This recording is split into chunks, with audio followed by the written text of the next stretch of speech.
नमस्कार, वाह फैक्ट्स में आपका स्वागत है। कभी सोचा है कि चिप्स का पैकेट इतना फूला क्यों होता है? अब आप सोचेंगे कितने बेकार के सवालों में दिमाग क्यों लगाना, लेकिन भैया अगर आप थोड़ा सा दिमाग लगाएंगे तो आपको जो बातें पता लगेंगी उनके बारे में शायद ही आपको पता ना हो। जी हाँ, हमने अगर पता कई बार बोल दिया है तो आप अपना पता मत भूलिए और एक पता नोट कर लीजिए, और वो है वाह फैक्ट्स। अगर आपको इस तरह शानदार वीडियोस चाहिए तो फिर भैया सब्सक्राइब तो करना ही पड़ेगा। पहली बार जब आपने चिप्स के पैकेट को खरीदा होगा तो उसे खोलते वक्त आपको थोड़ा सा तो लगा होगा कि कहीं मुझे ठग तो नहीं लिया है, क्योंकि इतना सारा फूला हुआ और चिप्स वो हो 4-5। क्योंकि फूले हुए पैकेट देखकर आपको भी लगा होगा कि इसमें बहुत ज्यादा चिप्स होंगे, मगर इसमें तो आधी हवा भरी पड़ी है। सभी चिप्स के पैकेट में हवा क्यों भरी जाती है, क्या नहीं जानते आप? कोई बात नहीं, आज हम आपको इस वीडियो में बता देंगे सब कुछ। सबसे पहले ये जान लीजिए कि इसमें सामान्य हवा नहीं भरी जाती है, चिप्स के पैकेटों में नाइट्रोजन भरी जाती है। अब गैस के बारे में आपको मालूम चल गया होगा तो इसके पीछे की वजह भी जान लीजिए।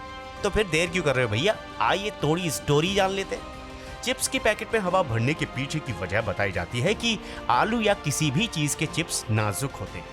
अगर पैकेट में हवा नहीं होगी तो आपस में चिप्स टकराकर टूट जाएंगे, या फिर लाने और ले जाने में जब वो पैकेट कहीं दबेंगे तो चकनाचूर हो जाएंगे और चिप्स खाने का मजा खत्म हो जाएगा। इसलिए उनको थोड़ा सा फुला देते हैं। क्योंकि उसमें हवा भरी रहती है इसलिए पैकेट पे लगने वाली छोटी मोटी किसी भी तरह की चोट चिप्स तक नहीं पहुंच पाती है और चिप्स टूटते नहीं हैं, और आप एकदम साजा चिप्स का आनंद कुरकुरे अंदाज में ले पाते हैं। अब बताते हैं आपको कि इसकी वैज्ञानिक थ्योरी क्या है। चिप्स के पैकेट में हवा भरने के पीछे एक और थ्योरी है जो साइंटिफिक है। ऑक्सीजन को बहुत ही रिएक्टिव गैस माना जाता है। ये किसी भी कण के साथ बहुत जल्दी घुल जाती है। ऑक्सीजन के रिएक्टिव होने के कारण ही बैक्टीरिया वगैरह पनप जाते हैं। इसलिए खाने पीने की चीजों को ज्यादा समय तक खुले में रखने से वो खराब हो जाती है। इसलिए चिप्स के पैकेट में नाइट्रोजन गैस भरी जाती है। नाइट्रोजन ऑक्सीजन के मुकाबले कम रिएक्टिव गैस होती है और इसीलिए पैकेट में रखी हुई चीजें जल्दी से खराब नहीं होती है। अब सवाल उठता है कि नाइट्रोजन गैस और क्यों भरी जाती है भैया, कहीं नुकसान तो नहीं करती? चिप्स के पैकेट में नाइट्रोजन गैस के पीछे एक खास वजह यह भी है कि नाइट्रोजन गैस रंगहीन, गंधहीन और इसमें किसी भी प्रकार का स्वाद नहीं होता है, और ये रिएक्टिव भी नहीं होती है, जैसे कि हमने पहले आपको बताया। इसलिए चिप्स के पैकेट में नाइट्रोजन गैस भरना सेफ रहता है। नाइट्रोजन गैस से चिप्स पैकेट के ट्रांसपोर्टेशन में भी आसानी हो जाती है, चिप्स टूटते नहीं है। बस ये सिंपल सा कारण है।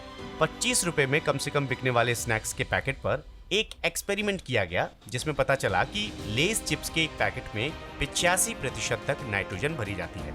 चलिए, ये बात तो आपने जान ली। लड़कियां इतनी गोरी होती हैं, लड़के भी मतलब गोरे होते हैं, ऐसी बात नहीं है, लेकिन इसके बावजूद कितना भी गोरा इंसान हो लेकिन उसके बाल काले ही रहते हैं। और यहाँ तक कि जितना ज्यादा गोरा इंसान होगा, जितना ज्यादा खूबसूरत होगा, उसके बाल भी उतने ज्यादा काले होते हैं। क्योंकि कहा जाता है कि इंडिया में काले बाल ज्यादा खूबसूरत माने जाते हैं। बालों का जो कुदरती रंग है वो हेयर फॉलिकल में पाए जाने वाले मेलेनिन पिगमेंट के कारण होता है। इओमेलेनिन की वजह से बालों का रंग काला होता है। किसी भी आदमी में मेलेनिन का लेवल कम होने के कारण बालों का रंग बदल जाता है। हालांकि बालों के सफेद या ग्रे होने के पीछे असली वजह उम्र भी होती है। अब सवाल उठता है कि अगर सफेद बाल हो जाते हैं या फिर किसी के बहुत ज्यादा काले बाल होते हैं तो ऐसा क्या होता है कि ये केमिकल रिएक्शन हमारे अंदर नहीं होता है? तो ये कभी कभी हमारी जीन पर भी निर्भर करता है। अमेरिका के नेशनल लाइब्रेरी ऑफ मेडिसिन ने एक रिसर्च में कहा है कि किसी व्यक्ति में मेलेनिन का प्रकार उनके जीन की द्वारा भी निर्धारित होता है। हालांकि इसके पीछे जिम्मेदार जीन्स के बारे में बहुत कम जानकारी है। अभी तक इंसानों में बालों के रंग के पीछे जिम्मेदार जीन यानी कि MC1R के बारे में भी थोड़ी बहुत जानकारी ही मिल पाई है। लोग मेहनत कर रहे हैं, जैसे जैसे जानकारी मिलेगी आपको बताएंगे। हार्वर्ड मेडिकल स्कूल के रिसर्च में कहा गया है कि हेयर फॉलिकल के कारण बाल निकलने के साथ ही उसका रंग निर्धारित हो जाता है। तब से उसके रंग में कोई बदलाव नहीं किया जा सकता प्राकृतिक तरीके से। चलिए, बालों का रहस्य पता चल गया है। अब बताते हैं आपको कि जो बच्चे होते हैं जैसे ही पैदा होते हैं तो सबसे पहले उनकी जुबान पर एक ही नाम आता है, माँ या पापा या मम्मा, है ना? उनके मुंह से निकलने वाला पहला शब्द माँ या मम्मा ही क्यों होता है? शायद आप जानकर चौंक जाएंगे कि परिवार और मानव विकास की पढ़ाई करने वाले स्कॉलर्स ने बाकायदा रिसर्च किया है। हालांकि उन्होंने अपनी रिसर्च में ये भी पाया है कि माँ को पुकारने के अलावा भी पापा, मॉम, डैड आदि बोलने लगते हैं।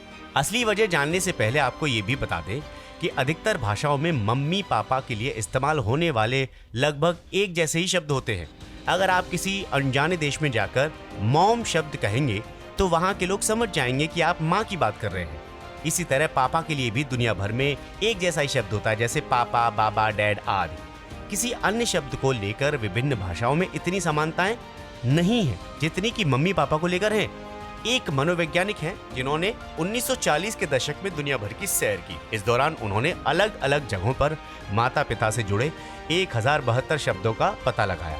इन शब्दों को उन्होंने एक ऐसे व्यक्ति को दिया जो भाषाओं के बारे में अच्छी जानकारी रखता है।